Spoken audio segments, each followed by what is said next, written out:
And I'm going to go through a problem in, Unit 4 of AQA Physics A, Fields from Further Mechanics, Section B from January 2010, and I'm looking at question 3. So the first question, the first part of it, 3A, part 1, asks, state the relationship between the gravitational potential, energy, and the gravitational potential V for a body of mass m placed in a gravitational field. So the gravitational potential for gravity is the potential energy per unit mass, per meaning divide. So the potential V is equal to the potential energy per mass, or if you like, EP is equal to mv. That's all you need for that question. So move on to part 2. So what is the effect, if any, on the values of EP, the potential energy, and V, the potential, if the mass m is doubled? So first things first, you can see here that, you may know the formula for the potential, which is negative G big M over R. Well, big M is the mass of the body the little mass is orbiting. So if you like, in this particular case, we're going to be looking at the case where you're orbiting the Earth, so we'll just say mass of the Earth in this case. The little m will be the mass of the satellites. But you see here, this is independent. This has no dependence on little m. So if you change little m, V doesn't change. So that's the first part. V is unchanged. And then from this, you know that EP has what's known as a linear dependence on little m, which means that if m is doubled, EP is also doubled. So yeah, that's the answer to the second part. EP is doubled. Good. So we move on to part B, where it says figure 3 shows 2 of the orbits, A and B, that could be occupied by a satellite in circular orbit around the Earth E. The gravitational potential due to the Earth for each of these orbits is minus 12 megajoules per kilogram, and for B, minus 36 megajoules per kilogram. So it wants us to calculate the radius from the centre of the Earth for the orbit A in meters. So I'll just write this out.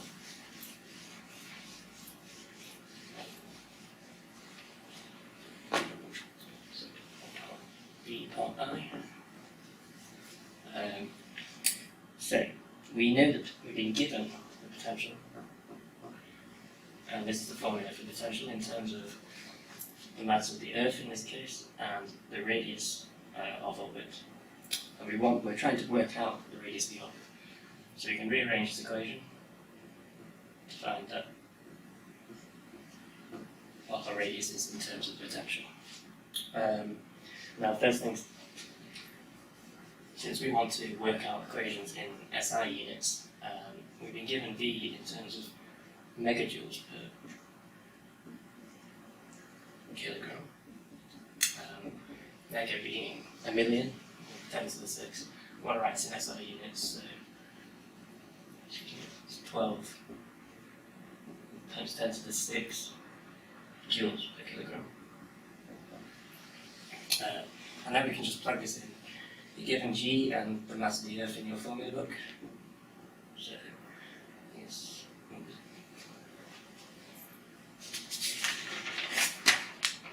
6.67 G times 10 to the negative 11 times by the mass of the Earth, which is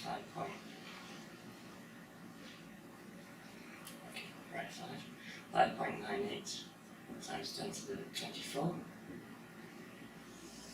all over this potential. So this potential for the orbit A. It's important you include your negative sign down here. and then you plug it in your calculator, and you get 3.3, if you want to go to 2 decimal places, 2 times 10 to the 7 meters. Good. Move on to the second part. So it now just says, show that the radius of orbit B is approximately 1.1 times 10 to the 4 kilometers. So from this we can use our result here, and sorry, that would be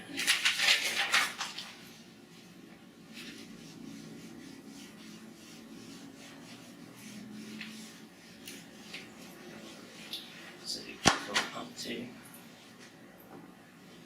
we know what VA is, and we know what VB is. And we can write VA as negative GM over RA, the radius of A, which we just worked out. And similarly, we can write VB in terms of RB, this radius we're trying to work out now. But we're given the fact that, VB is negative 36 megajoules per kilogram. We already know VA is negative 12. So in other words, VB is equal to 3 VA. And this is where we can use our formula here to work out what RB is, since we know what RA is. So we can just use these, set them equal to each other, and say that negative GM over what are we doing? A, yeah.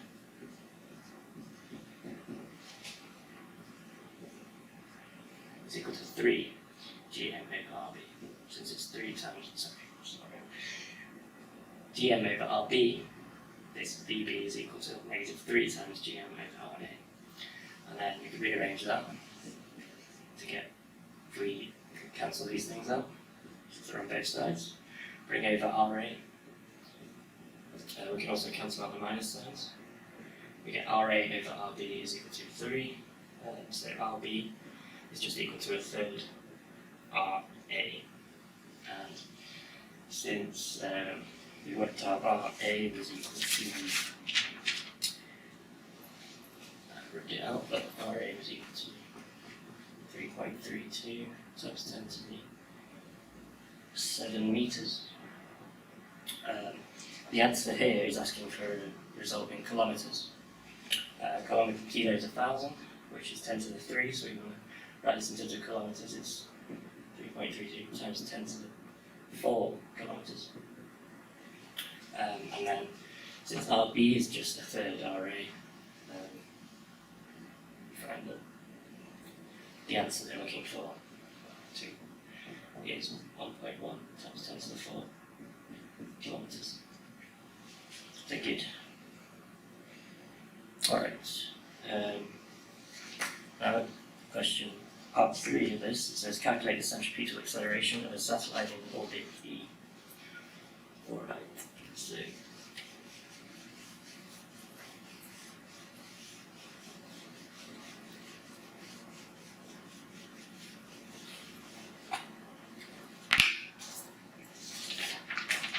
alright, so you should, one thing I need to know is what the centripetal acceleration is in terms of big G,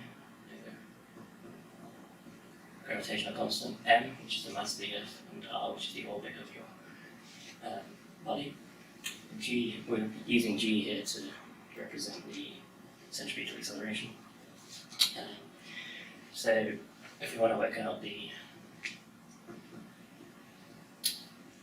acceleration at for orbit B, we just plug in what the radius we just found is. And again, it's just plugging things into your calculator. It's G times the mass of the Earth.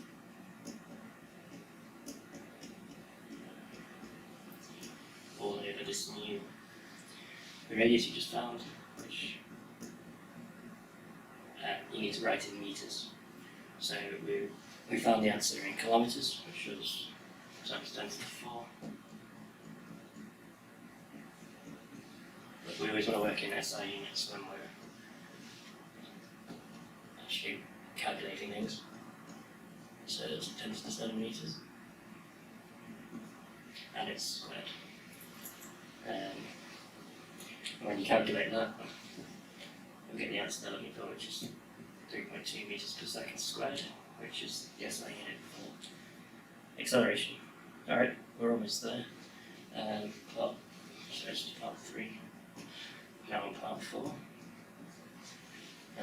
Show that the gravitational potential energy of a 330 kilogram satellite decreases by about 8 gigajoules when it moves from orbit A to orbit B. Alright, so the potential energy, which in the first part of the question we wrote down was just mv. We're trying to work out the difference from orbit A, which we're going to label as EP, A, and we want to work out the, so this is going to be MVA, and similarly, the potential energy at orbit B is going to be MVB. We just need to work out the difference between these two things. So I'll write that as delta EP. It's EPA minus EPB, which is MVA minus VB, and now M is 330. You told that in the question, and you were given these earlier in the question. You have to be a little careful with your minus signs here, but you get at A it's 12 times 10 to the 6. Again, you're given the potential in megajoules per kilogram, but you want it in joules per kilogram, so you got times by 10 to the 6. And then you get minus, and you pick another minus here. This potential is defined as a negative. Two negatives here, plus, and you get 330 times by 24 times 10 to the 6, which is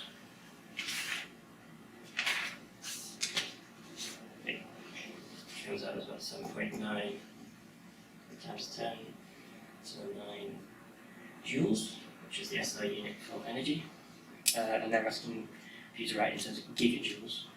Giga is a billion, which is 10 to the 9, and this is 7.9 is almost 8. They're saying show that it's about 8 gigajoules, which it is exactly. Okay, right, last question. Part C. Explain why it is not possible to use the equation delta EP equals mg delta h when determining the change in gravitational potential energy of a satellite as it moves between these orbits. Okay, so where have I put it now?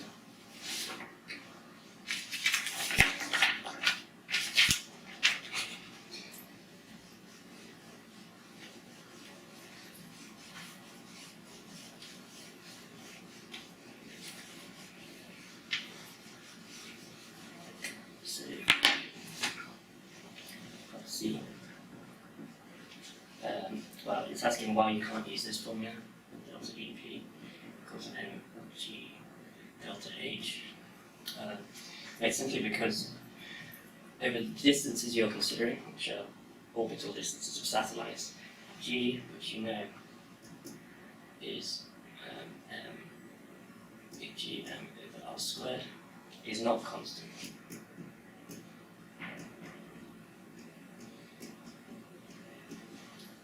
When you're on Earth, you can use this formula, you're just on the surface of the Earth, because G basically doesn't change, because your R, which is your distance from the centre of the Earth, is not changing.